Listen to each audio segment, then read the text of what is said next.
There is a secret killer lurking in your kitchen wreaking havoc among your burgeoning indoor plant collection. It is innocently sat there on your kitchen counter pretending to be healthy and wholesome, all the while it is doing untold damage to your precious plants right under your nose. Yes, we're talking about the humble fruit bowl. But how on earth can a simple fruit bowl bring about the death of your plants? They've got nothing to do with each other, surely. Well, my plant friend, you'd be surprised. Now, have you ever channeled your inner hipster and decided to make smashed avocado on toast for breakfast on a Sunday morning, popped down to your local supermarket and bought some not quite ripened enough avocados? Don't worry, this is going somewhere. So what did you do? I bet you grabbed your phone, checked the internet for the best way to ripen your avos as quickly as possible, and found tons of articles telling you to stick your little green bundles of joy into your fruit bowl with a bunch of bananas. The bananas will somehow miraculously ripen your avocados much quicker, and you'll soon be in hipster breakfast heaven. Now, the same workings that are happening here are also working on your indoor plants, and not in a good way, my plant friend, not good at all. We're talking droopiness, yellowing and leaf drop. So what's going on then? How can bananas make avocados ripen quicker, and what's all this got to do with houseplants? We're talking ethylene gas. Ethylene gas is a natural hormone that bananas produce as they sit there in your fruit bowl ripening, and if nearby fruit and vegetables get a whiff, they get a boost in their fruit ripening potential, and we're in smashed avocado heaven quicker than we thought we were. But here's the crux of it. This is actually bad news for our precious indoor jungle, because ethylene gas can and will cause untold problems. We're talking the baddest of baddies like stunted growth, deformed or curled leaves, flower buds failing to open, and flowers dying early. All those years of hard work undone. So basically, a peace lily will be a very unhappy bunny when snuggled up to a bowl of bananas, so do him a favour and put him at the other end of the room. I've got another nifty solution that's a bit more advanced than simply shifting your fruit and plants around in a bit.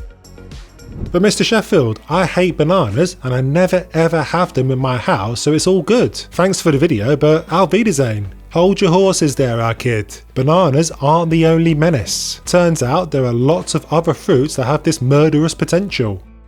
Before we get into the nitty gritty of that, let me just ask you if you're having problems with your houseplants and you just don't know why. Well, my new free handbook has got you covered. From yellowing leaves to black roots to annoying brown leaf tips, my free handbook has all the common plant problems listed and how to fix them in an easily digestible handbook. So say hello to healthier, happier plants by clicking on the link in the description to this video to get your hands on it all completely for free. So, those fruits that are blowing off copious amounts of gas. We're talking apples, pears, peppers, peaches, Mr. Sheffield's favourite fruit, the kiwi, Mr. Sheffield's least favourite fruit, the melon, and even tomatoes are in on the act. And guess what? Even avocados find themselves on this list. Amazing. So these are the big hitters when it comes to ethylene gas. If you've got a little fruit bowl party going on with a mix of all these bad boys and you've got a collection of plants, you might be in a spot of bother. I mean, I do completely admire the fact that you're so healthy with all that natural food going on, but it's not all about you, is it? Your plants deserve to live in a home that isn't slowly poisoning them, I think you'll agree. I'm going to spill the beans on which common indoor plants are most affected by this evil gas, so you know which ones to keep away from your fruit bowl. But first, you need to know that ethylene gas is most potent on flowering plants. So fellas, when you bring home a bunch of flowers for your wife that you most certainly did not buy from the petrol station on the way home, and she puts them on the counter slap bang right next to the fruit, you need to tell her the truth. And for our viewers across the pond, petrol is gasoline in the UK, and many a guilty husband have bought flowers from the petrol station to try and get back into the good graces with their wives. Oh, is that just me? Anyway, have you ever wondered why your local supermarket has put the cut flowers section so far away from the fruit section? It's because this problem is well known in the floristry world. It's called the secret killer, in fact, and the advice is to keep them well away, otherwise the stock in the supermarket won't last long enough to make mother happy on Mother's Day. If your local supermarket have the cut flowers right next to the fruit section, then they clearly haven't got the memo, or they've got the solution that I mentioned earlier in place. More on that coming I promise. So yes, keep your flowering plants at home well away from your toxic fruit bowl, my plant friend. We're talking peace lilies, kalanchoes, African violets, and especially orchids. You see, ethylene gas accelerates petal wilting, colour fading, and flower dropping, but it can also interfere with bud formation, so flowers are doomed before they've even begun. Orchid blooms are meant to last weeks and weeks, but they'll be seriously shortened or fail to come at all if you don't heed this warning.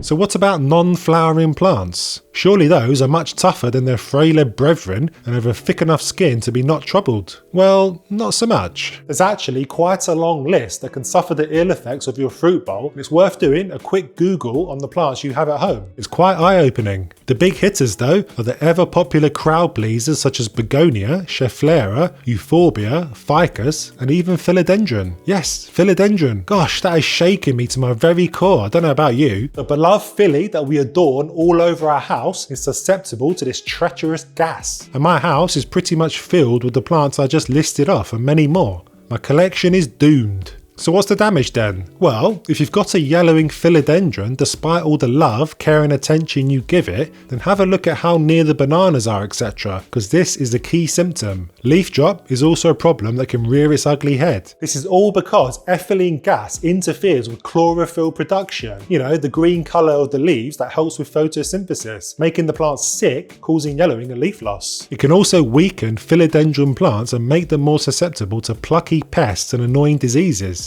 So your guy might be severely immunosuppressed and you had no idea why. All this time you were blaming yourself and it might have been your damn fruit bowl all along. And the number of times you fed your greedy bin with leafy pals too. Shocker.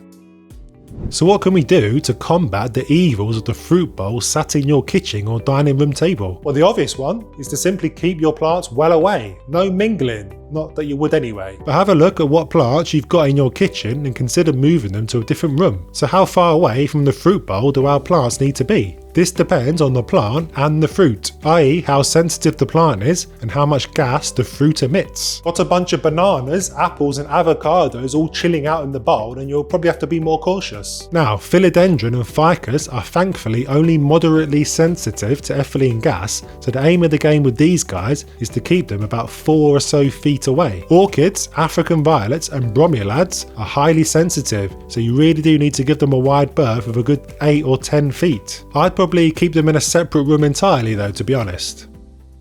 But what about if you live in a smaller home, like an open plan apartment where the kitchen, dining and living room are all one big space? I mean, it's going to be pretty challenging keeping all your leafy pals sat on one end of the room and your fruit bowl sat on the other end. Look pretty weird too, wouldn't it? Like they're divorced but still living in the same home. Well, there is something you can do. Ethylene absorbers. What the bejesus are those? These, my plant friend, are little pouches or something or other that you can pop into your fruit bowl and they will sit there absorbing all the ethylene gas that your nasty bananas and apples are blowing off. To be honest, I'm not really sure what's in them though. It's either something that reacts to and negates the gas or something like charcoal that absorbs the gas. Either way, they can be pretty effective. Ethylene absorbers are actually readily used in commercial settings such as grocery stores and warehouses to prolong the shelf life of fruits, vegetables and cut flowers. So just know, I'm not talking a load of old baloney. These absorbers help slow down the ripening process and extend the freshness of produce so they can keep fruit and veg around for much longer than they should. So they normally come in little pouches like this, and the ones I got came with this rather handsome blue plastic apple container that doesn't look too ugly when you stick it in your fruit bowl. And you can also keep these bad boys in the fridge to make your food last longer, so not just useful for plants. Now I'll leave a link to the ones I got from Amazon in the description to this video. Don't worry, I'm not sponsored or anything. This wasn't all just some long advertisement to sell a product, I promise. It's just something I genuinely bought to help me get the absolute best out of my little green pals. Now, as if this wasn't all enough, there is actually another hidden nasty that is potentially slowly murdering your houseplants, and this time it's all to do with the water coming out of your tap. Yes, the pH of your tap water could be causing your plant to suffer from nutrient lockout, from being either slightly too acidic or slightly too alkaline. This could be the very reason why your plants just don't seem to respond to the fertilizer you give them, no matter what brand you use or how much you dose them up with. So you really need to watch the video linked on the screen now to find out how you can determine if this is a problem with your tap water, what the dangers are and how you can fix it. Your plants depend on you. And don't forget to download my free troubleshooting handbook linked in the description. See you next time.